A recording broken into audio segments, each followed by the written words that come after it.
It's my pleasure to introduce our speaker today, Bill Arthur. He lives in Lafayette, and he and his wife have a son that lives in New York City and a daughter that lives here in the Lafayette area. He's a mechanical engineer and is retired from Alcoa. But he's going to speak to us today on his passion, I think, in retirement. Bill will talk about the positive environmental impact of planting trees and the greater Lafayette community attending to our natural lifestyle. Representing Tree Lafayette, my pleasure to introduce Bill Arthur.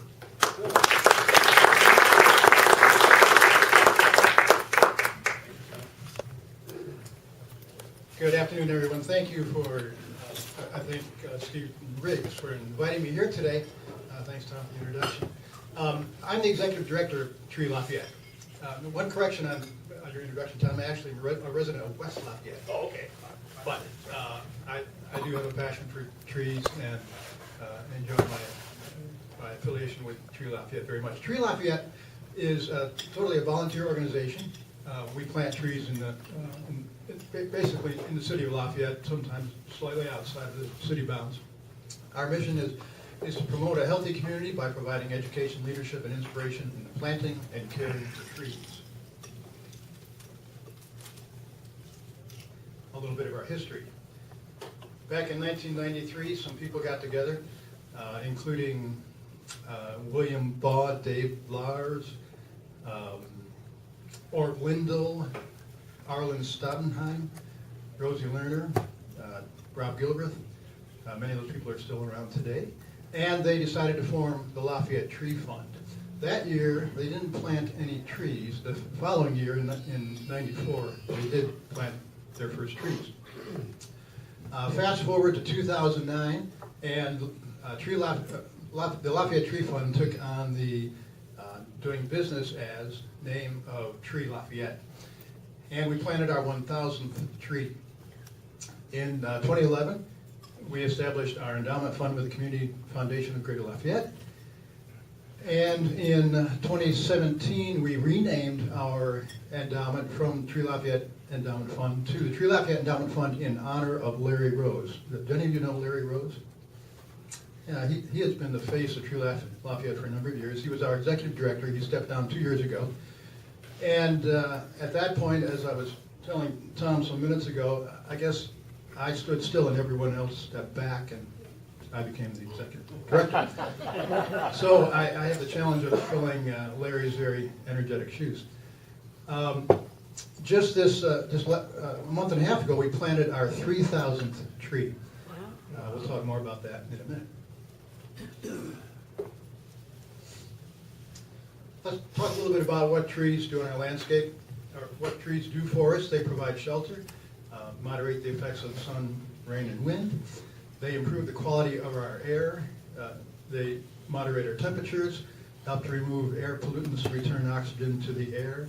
They pull CO2 out of the air, and that way they counter climate change.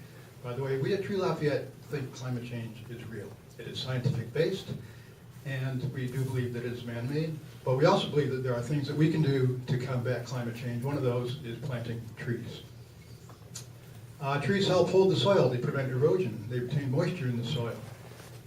Trees provide homes for the critters in our community, in our environment. They beautify our landscape. And studies have shown that trees give residents a stronger sense of community, creating peaceful, aesthetically pleasing environment. If we look at back at the 25 years that we have been in existence, we first started planting trees in 1994. We planted 100 trees that year over on Creasy Lane. A few years after that, we continued to plant on Creasy Lane. By the way, if you can't see this slide, what I'm showing here is the number of trees on the vertical axis and the years on the horizontal from 1994 up to 2017. I need to update this slide. I should have a 2018 bar in there. But as the years progressed, we planted trees along Sagamore, in the Twickenham area, along Grady Lane, and then more recently in 2014, we did a large planting project at Glen Acres School. We, the next year in 2015, planted at Tecumseh School. In 2016, we planted 72 trees in Columbia Park. And in 2017, we planted about 75 trees along the trail, Armstrong Park Trail that leads between South 9th Street and South 18th Street. And this past year, 2018, we planted 58 trees at the Crosser Softball Complex. We'll talk a bit more about that project in a few minutes. This is our first tree planting, Creasy Lane trees, back in the mid-90s. A row of fresh trees there. This is looking, what direction? South. Are we looking south? Okay, I think Caterpillar's over to the Cornfields on the west. right here, right, yeah, right.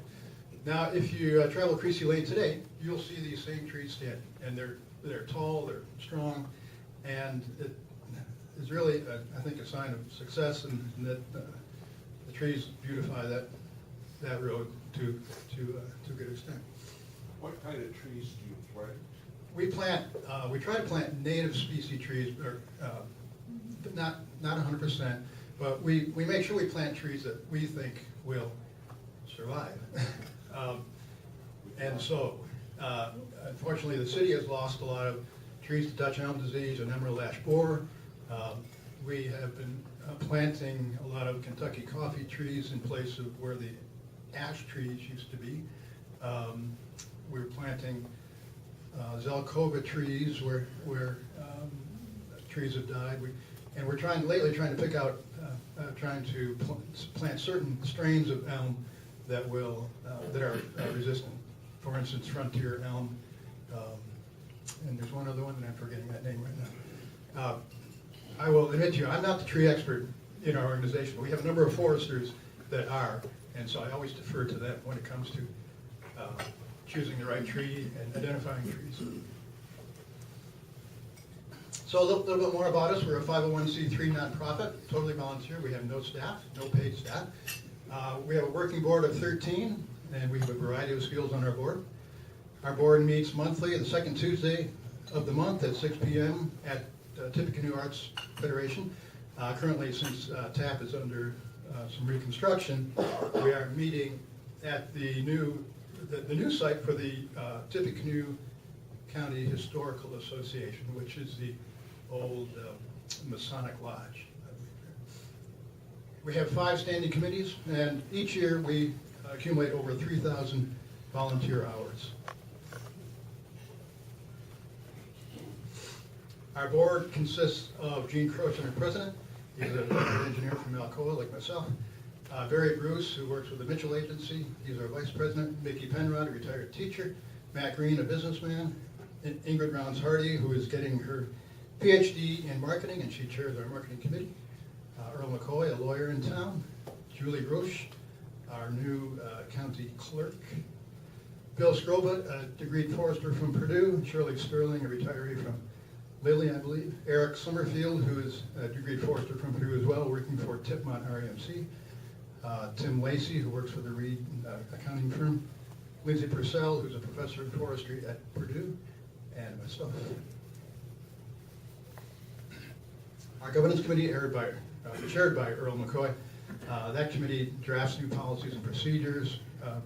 We screen prospective board members, and we ensure that the organization abides by our bylaws. Our education committee is an active committee that headed up by Laura Sietsma, a degreed forester who works for Arbor America. Laura and the next person on the list there, Mickey Penrod, go into classrooms and present to 3rd and 4th graders a presentation about the value of trees in our environment, and they also talk about the effects of carbon dioxide in the atmosphere and how trees pull that carbon dioxide out of the air by way of photosynthesis. And then we get the kids out and plant a tree out in the school grounds. Here we are, a picture of planting a tree in the school grounds. And this past year, 2018, we were in Cole, Miller, Miami, Glen Acres, Murdoch, Earhart, Vinton, and Edgelia schools. And we presented our program to about 700 3rd and 4th graders. We have a marketing committee headed up by Ingrid Rounds-Hardy. Again, she's a PhD candidate at Purdue. Ingrid has helped us in terms of social media and getting more up to speed on the electronic media. And that's a challenge for us. Our marketing committee also runs what we call the Timber Run 5K in the fall. When we say Timber Run, it's like timber run.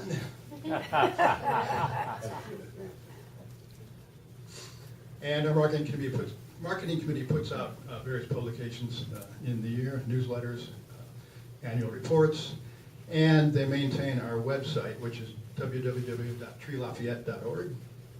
If you go to that website and click in the upper right-hand corner, right here, that takes you to our treelafayette.tv site, and there are a number of videos that will basically tell one how to plant a tree. We have a development committee that solicits donations from individuals, also writes grant applications, and makes local business contacts, all in the name of raising funds so that we can do what we do. It's headed up by Mickey Penrod. Our tree committee is a very active committee. They are out weekly in the fair weather, maintaining trees, doing a lot of pruning, watering, and mulching. This past year, that committee helped guide us in planting 289 trees. It's headed up by Larry Rose. This is just a picture of where we would plant trees. I think this is a list actually from 2017. I need to update this slide, but in 2017 we planted 23 trees in Highland Park, 12 on Main Street, a couple at Oakland School, the 72 trees on the linear trail that year for our Arbor Day, 6 more at school programs for a total of 115 trees planted in the spring. In the fall, then we planted at various sites as listed there for a total of 86 trees planted that fall, and I think that totals up to 201 trees for the 2017 that we planted. Here's our treasurer's report for 2018. We started the year with close to $18,000 in our account. We brought in $54,000, most of which came from grants. About 20% came from individual donations. And we spent then a total of a little over $42,000. So we ended up with $30,000 in the bank right now. And that will get us moving into this year. We did spend a lot on marketing this past year, over $10,000. Usually that number is about 20% of what we spend on trees and education. We tried some new things, and in all honesty, I think we need to reassess whether or not we're going to do that because it really wasn't as effective as we'd hoped it would be. So that was a bit of an aberration on our spending this past year. Our supporters include community members, individual donations, Wabash River Enhancement Corporation, Titmon RAMC and Royal Watts are a great supporter of us. The Community Foundation has supported us almost annually. Wabash National, the West Lafayette Urban Forestry Endowment. Duke Energy is a fine supporter of us. Lowe's often helps us out with tools and other equipment that we need to do what we do. And many more corporations and foundations, and we are very thankful to all of them. As I mentioned, we have an endowment fund with, actually I don't think I did mention it, but we do have an endowment fund with the Community Foundation of Greater Lafayette. The Community Foundation ran a program actually started in late 2017, called the Linnell Geddes Matching Campaign, in which every dollar donated to an organization like ours was matched 50% or 50 cents by the Community Foundation, by the Linnell Geddes Matching Campaign. That turned out to be very successful for us. We raised close to $35,000 in the campaign, and it brought the value of our endowment to is currently at roughly $165,000. We use that proceeds from that endowment to help us maintain our trees. And so we're very grateful to the Lynell Getty's legacy, as well to the Community Foundation and all our supporters.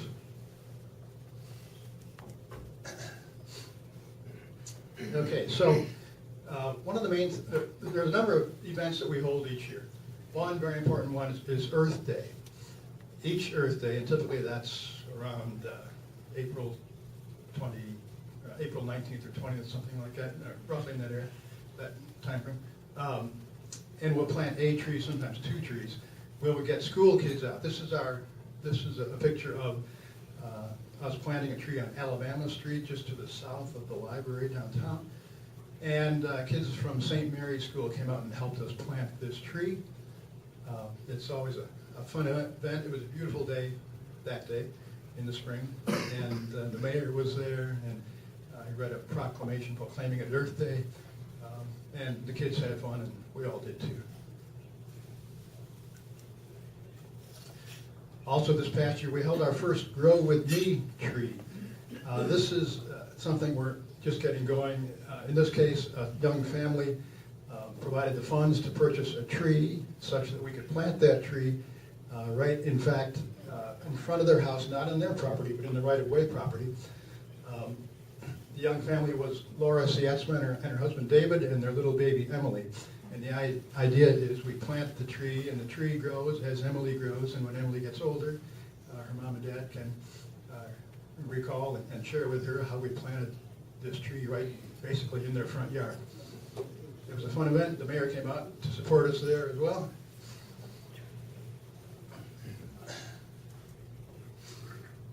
And through the course of the year, we'll plant trees with various organizations. In this past year, we helped Titmont folks plant trees on Earl Avenue. We helped out over at the Veterans Home on Soldiers Home Road. I think that was in September. They had a large tree planting there, and that was 50 trees in honor of the 50 Indiana MIAs. We also planted trees on Erie Street in, I think, early November with Duke Energy, and in early December, we planted trees out at the Battleground City Golf Course, and that's what this picture is. You can see there's snow on the ground. But we planted, I think, a total of 24 trees at the golf course.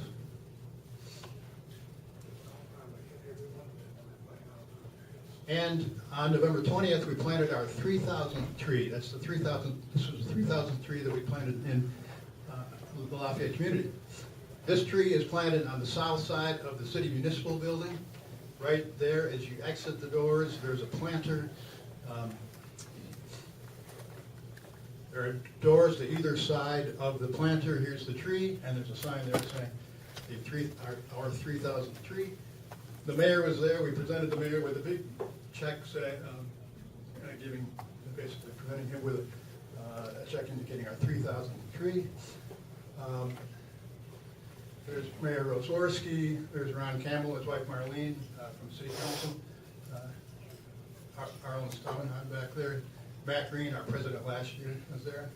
And a few members of us planting the tree. Greg Shaner, Sam Peterstadt, Gene Croshin, Larry Rose there, Bill Scroba.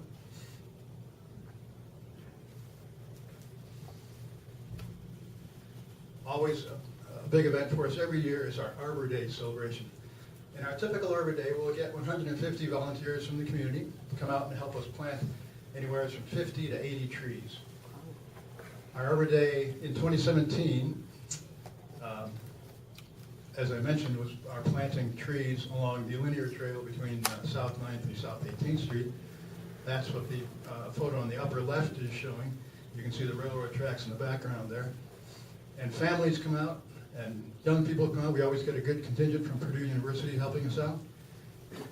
The second picture here, the larger one, is of our event last year planting at the Crosser softball complex. Let's talk a little bit more about that project. Are any of you familiar with the Crosser softball complex? Well, it is a city property that is located Okay, the heart of the city is up here. This is the old 231 or 4th Street. If you come south on 4th Street, the road swings around, you go up the hill here. This is Teal Road coming in right here. And here's Elston Road. If you take a right onto Elston Road, recall the county school offices are right about here. Across the softball complex is off of Elston Road. There's a road here called Powder House Lane, and what used to be a large field is now a 4 softball field complex. This is a layout picture of that complex. In this view, north is to the left. Elston Road is out here. Powder House Lane is down here. And the layout is such that there are 4 softball fields all radiating from a central building. Last year, we planted the trees that are identified in the green boxes here. Some of those trees didn't make it, so the ones that are in the yellow boxes are what we're going to plant this coming year at the complex. We're having to replace some of those that didn't make it last year. But there's a total of 60 trees that we'll be planting for our Arbor Day celebration this coming April 27th. And again, it's a great, fun event, really. We get great community support, get young families out, and a lot of young people, and a bunch of us old people as well. And we put the trees in the ground. We're working along with the City Parks and Recreation on that project. This is a view of the site today. Last year, when we planted the first trees, there were no buildings there. It was just almost basically an open field. It had been graded somewhat. But now, if you go to that location, you'll see the central building here. These are dugout buildings. Here's one field coming off like so. There's a second field over here, and then 2 more behind it. The parking lot is ready to go, with the exception of there are no trees there. And so one thing we will be doing is in the islands of the parking lot planting trees, as well as on the perimeter of the entire complex.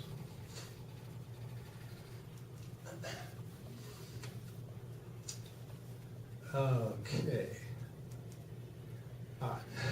Okay. So for Arbor Day 2019, we'll be at the Crossroads Sports Complex, along with City Parks and Recreation folks. It's at Elston Road and Powder House Lane, and we'll plant about 60 trees on April 27th. It's a Saturday at 9 a.m. We're always looking for volunteers to come help us, young and old. And so, to wrap things up, we ask for your help. You can help us in a number of ways. Tree Lafayette needs your help. We plant trees on Arbor Day, April 27th, at the Crosser Complex, as I mentioned. We will have our Earth Day celebration on April 19th, and the site for that is to be determined. We can all help maintaining our community tree. We have opportunities to come out and help maintain community trees. We have weekly work sessions that go out for the pruning, the watering, and the mulching. We're always looking for board members and committee members, and we're always looking for support. And more generally, what can we all do? Well, I think we need to help take care of our environment. It needs our help these days. We try to encourage the planting of indigenous species, plants, and trees. And I think, we think, at Tree Lafayette, we all should be conscientious consumers, reducing, reusing, and recycling. If learning more about our organization interests you, I'd love to put you on our mailing list. You can see me afterwards. And lastly, I list our website, treelafayette.org. If you Google that, it'll take you to our website. So that concludes. Can I answer any questions? Yes, Brett. Give us an idea of what it costs your organization per tree. I know it's varied depending on species, but That's a good question. We plant some of our trees we plant ourselves, but we don't have enough bodies with strong backs to dig the holes and plant all our trees.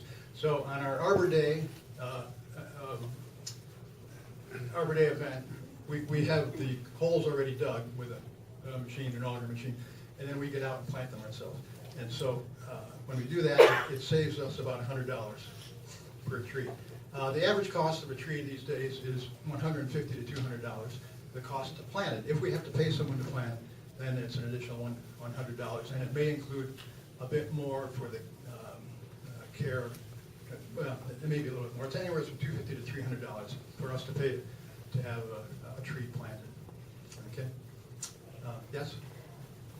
That's a general question about how you deal with the problem of planting one species, then that species develops some sort of disease, and we lose them all. I can remember the Chinese elm, no regrets there. But then, long ago, when I was a student at Purdue, we had the American elm everywhere. They are beautiful trees. Okay. Yeah. So the Well, problem of single species planting. yeah, we when we plant groupings of trees, when we plant a mass number of trees, we typically try to plant groupings, anywhere from 4 to 6 to 8 of a certain species, and then another species. Okay. And I'm not good enough forester to know if that would in fact help alleviate that problem. But there's variation there. You're right. And as well, we try to pick out strains that are disease resistant of the yeah. Yes, Nick? Where do you get your trees? And once you plant them, do you use stakes to keep them upright, or? Good question. Last year, we got a lot of our trees from Rehab Nursery. And I believe they're located in Indiana. No, I'm sorry. I take it back. It was Bluegrass Nursery that we got trees from last year. And they are out of state someplace. I forget exactly where. They sell to wholesale. We were able to buy those trees at wholesale. We got a good price for them. But the trees didn't do so well. We lost a number of them. So we're staying away from them. But we have gone to Rehab in the past. That's when we get trees directly from the wholesalers. Okay. But if we don't buy on the wholesale market, we'll buy retail. For instance, we'll go to Custom Cuts. They planted a number of trees for us. Other local landscapers, back when Garden Art was in business, they would plant trees for us. Okay. Yeah, Don? Yeah, I like trees too, but this has nothing to do with trees. Tom mentioned that you had a son in New York. Could you review what he did locally in the music scene and what he's doing now?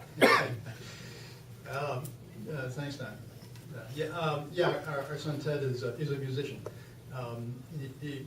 We moved here back in the year 1998. He was in 7th grade, I think, and he went to the Klondike Harrison County School System. And when he graduated, he went on to the University of Missouri, got 2 bachelor's degrees, one in broadcast journalism, one in music performance.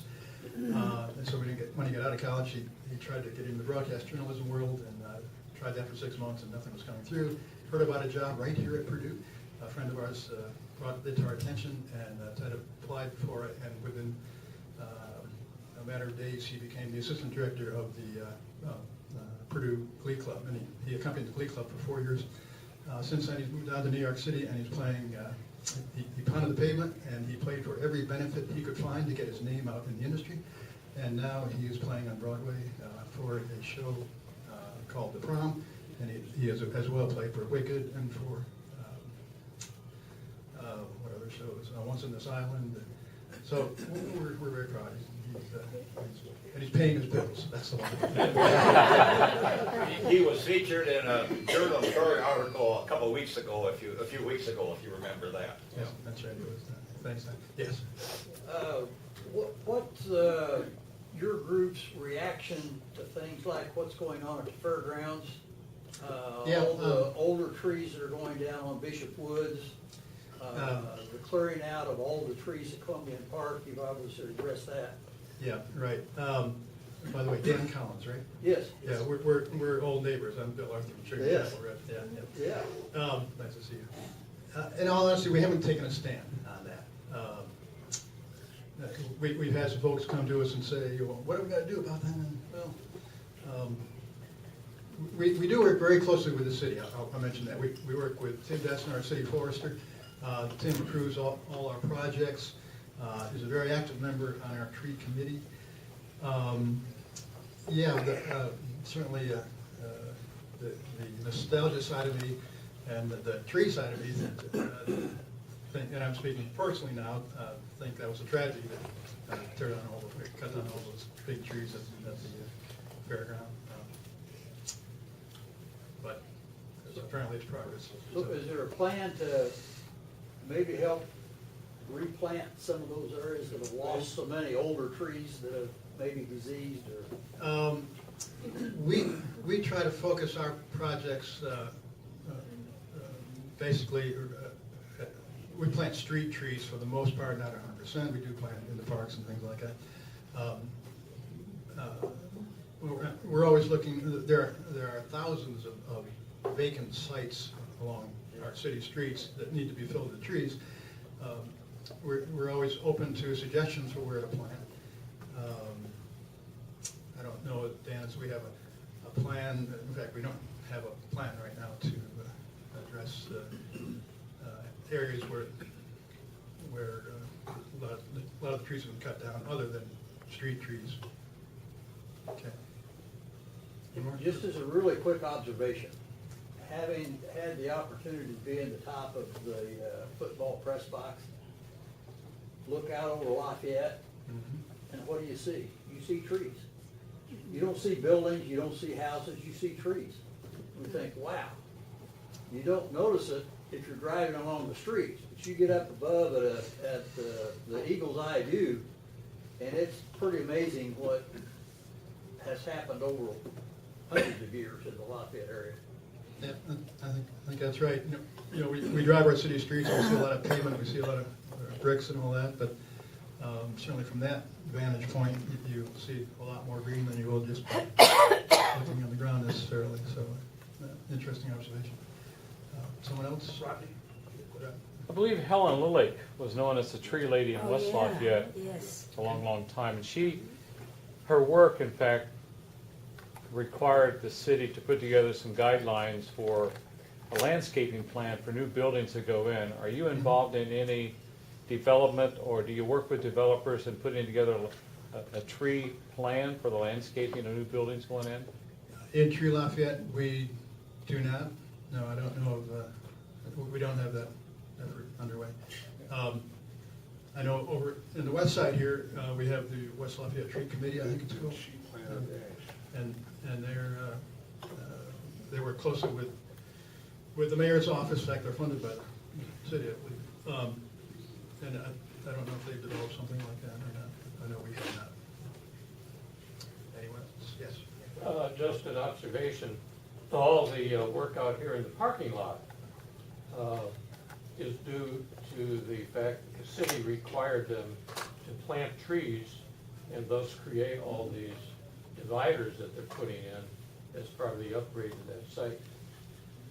So there is a policy That's because West of, Lafayette is following. that's because of Helen Lillick's work early on. Oh, really? Yeah, in fact, I've been to, the past few months, I was at one of the West Side Tree Committee meetings, and I'm hoping we can work closely together. That was my reason for attending, and I'm going to try to attend more. I think we're all doing the right thing as best we can. So. Well, thank you very much. Again, I appreciate you letting me get up here for a few minutes and tell you about Thank you. the organization. Thank you.